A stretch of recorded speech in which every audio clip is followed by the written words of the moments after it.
Hi everybody.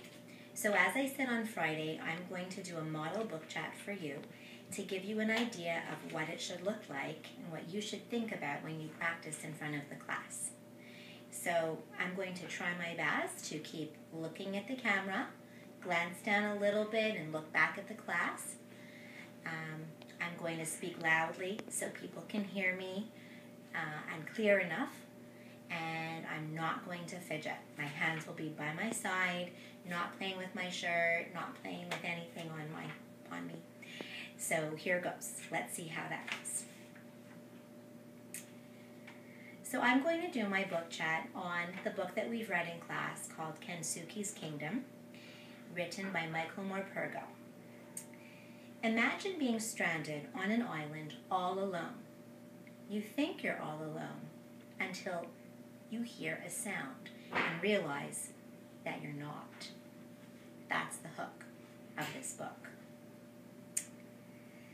The main characters in this book are Michael, a 12-year-old boy, and Kensuke, a Japanese man.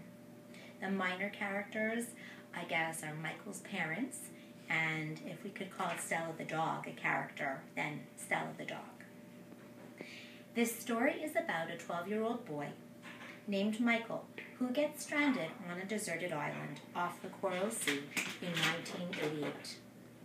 He'd been on a year-long sailing adventure with his family until a storm hits the boat and Michael and his dog are thrown from the boat. They land on a deserted island, and that's where Michael meets Kensuke, a Japanese man who'd been living on the island all alone for several years. This story is about how Michael survives while he's on the island and about the relationship he has with Kensuke. Question 1. How did the main character in the book change? Well, I guess I'll talk about the main character named Kensuke. He changed a lot in the book. In the beginning, he appeared to be a very angry man, and he divided the island to say that one half was his and the other half was Michael's. Then, later on, we realized that he actually cared a lot for Michael and wanted him to be safe. Still later, he becomes a bit possessive of Michael, and he decides that Michael should not try to get off the island and stay with him so that he would have a friend on the island. And by the end of the book, Kensuke realizes that Michael deserves to go home, and he basically lets him go. So he changes a lot throughout the book. My second question is, who is your favorite character and why? Kensuke is definitely my favorite character, and I'd say that's because he's just a really sensitive man, and I feel like he's gone through a lot in his lifetime, more than anyone should have to, and that just tugs at my heartstrings, and I just really like him and identify a little bit with him too. So here's the passage I'm going to read from this book, and the reason I chose this passage is because it's at the very, very end, and it shows when Kensuke changes his mind and decides to let Michael go.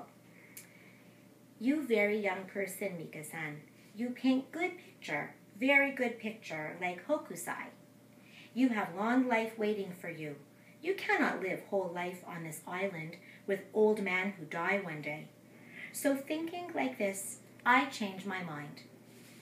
You know what we do tomorrow? He didn't wait for me to answer. We start build new fire, big fire. We ready then for when we see ship. Then you go home. And also we do another thing. We play soccer, you, me. What you say. I just like that part because it describes how kind Kensuke is. Thank you.